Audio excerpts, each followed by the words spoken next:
plays a big role in this city. Music has brought me here today.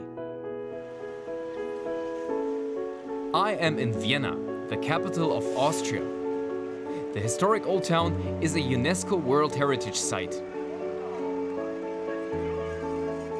Its highlights include St. Stephen's Cathedral and the Imperial Palace. I'm in Vienna today for a very special reason. In 2020, music lovers around the world are celebrating the 250th anniversary of Ludwig van Beethoven's birth. He was born in Bonn, but spent most of his life in Vienna.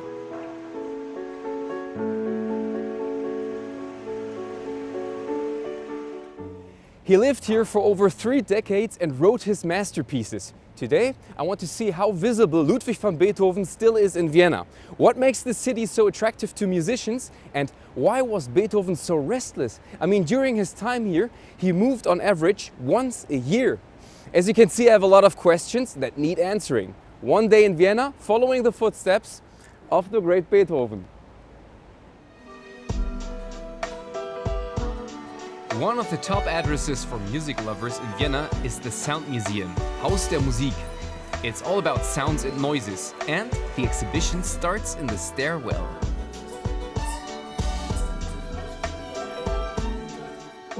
Our sound staircase, which we call stair play, can do more than make music. I follow you. Can you play a song? If you can't play one. An entire floor of the Sound Museum is dedicated to the famous composers who worked in Vienna. Now we're coming to the floor of the Grand Masters, that is, the masters of Viennese classical music. Here we have holograms of the composers: Joseph Haydn, Wolfgang Amadeus Mozart, Beethoven, and Franz Schubert. Many important composers came to Vienna over the centuries. Beethoven also moved here when he was 22. Why was he here in Vienna? Why were so many musicians and composers attracted to Vienna? For Beethoven, composers like Haydn and Mozart were role models. After realizing just how great they were, he purposely chose to come to Vienna. Ein Ort, den sich ausgesucht hat.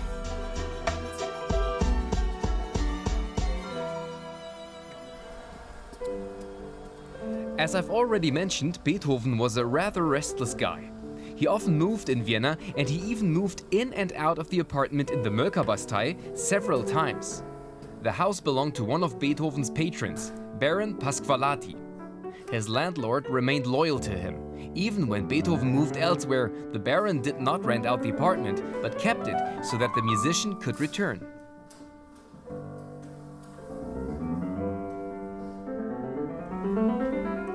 Since Beethoven suffered from gastric complaints as well as from hearing loss, he visited the spa town of Heiligenstadt on the outskirts of Vienna in hope of a cure. He often went for a walk in this park.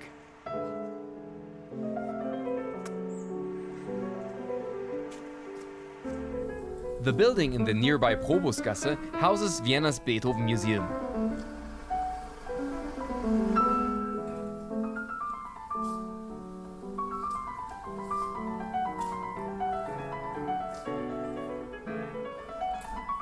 Christian Buchner shows me around the rooms that Beethoven lived in the summer of 1802.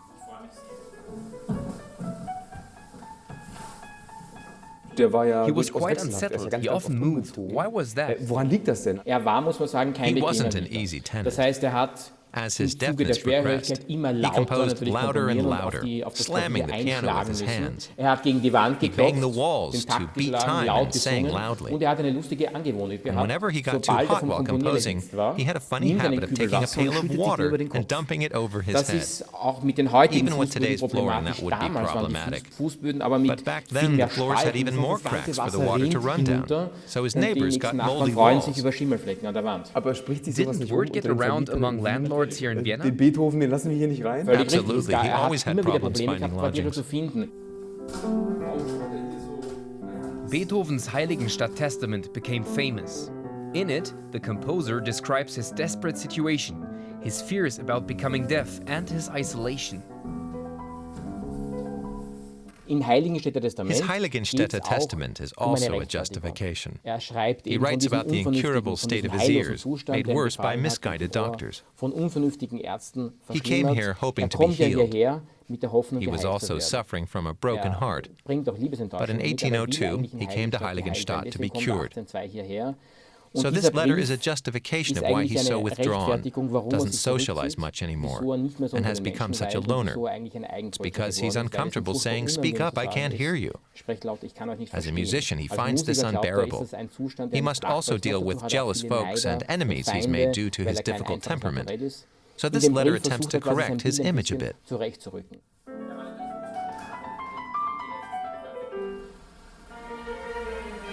Back in Vienna's city center. Here, Beethoven celebrated his first great successes as a composer. For example, in Lobkowitz Palace, where Beethoven's Third Symphony, the Eroica, was heard for the first time. The Prince of Lobkowitz was an important patron for Beethoven and for other composers. Today, his palace houses the Theater Museum. What's so special about this hall? It's simply part of musical history. World premieres took place here, so did debuts, dress rehearsals in the presence of Beethoven, and operas. The Prince of Lobkowitz was crazy about music and theater, so he knew what kind of people to bring here, and just what needed to be done.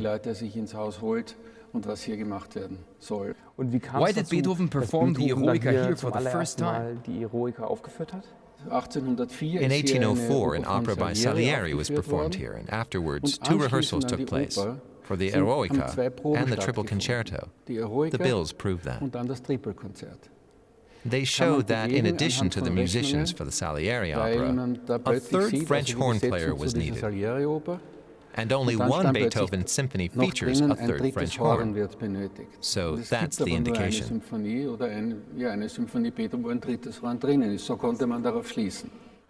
Did you know how the people reacted to the Eroica? Are there any records from the time? There is evidence that the Eroica was considered a revolutionary work. People must have been pretty astonished, because this symphony was something completely new in terms of its instrumentation, power, and vitality.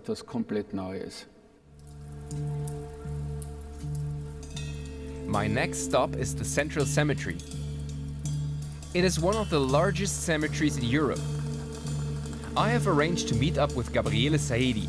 She knows her way around, does guided tours, even at night. Es ist eine ganz spezielle Beziehung, die die Wiener und Wienerinnen zum Tod haben, aber auch zu den Friedhöfen. Georg Kreisler, ein Wiener Sänger, hat einst gesungen, der Tod, das muss ein Wiener sein. Und da hat er sicher seine Gründe dafür gehabt, warum er das so gesungen hat. Und man merkt das auch, weil die Wiener wollen nicht nur tagsüber über den Zentralfriedhof gehen, sondern auch in der Nacht. Was ist denn hier so der Klassiker? Also was möchten Besucher, die hierher kommen, unbedingt sehen? Es ist ganz unterschiedlich, je nachdem, wo die Leute auch herkommen und welche Persönlichkeiten sie kennen. International oder den internationalen Gästen ist natürlich Beethoven absolut ein Begriff. Für die Österreicher, da auch im deutschsprachigen Raum, auch international ist Falco eine absolute Größe, ein absolutes Highlight. Und für den deutschsprachigen Raum ganz besonders interessant ist natürlich das Ehrengrab von Udo Jürgens. Of course, I want to know where Ludwig van Beethoven's grave is. He died at the age of 56 in 1827.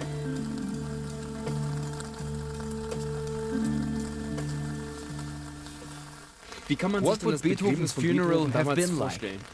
Ja, relativ prunkvoll. Es dürften so rund 20.000 Personen zum Begräbnis erschienen sein. Also er war damals schon sehr beliebt und rund 20.000 Leute sollen ihn auf den letzten Weg begleitet haben.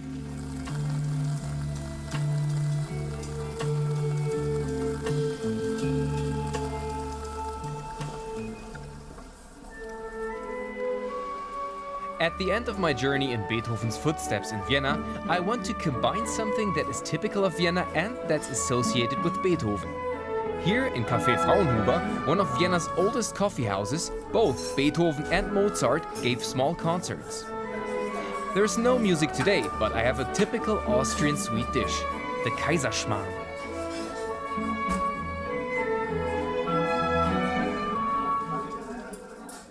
Beethoven certainly left his mark on Vienna. You can follow his footsteps from his numerous apartments to the great concert halls where he was celebrated as a composer.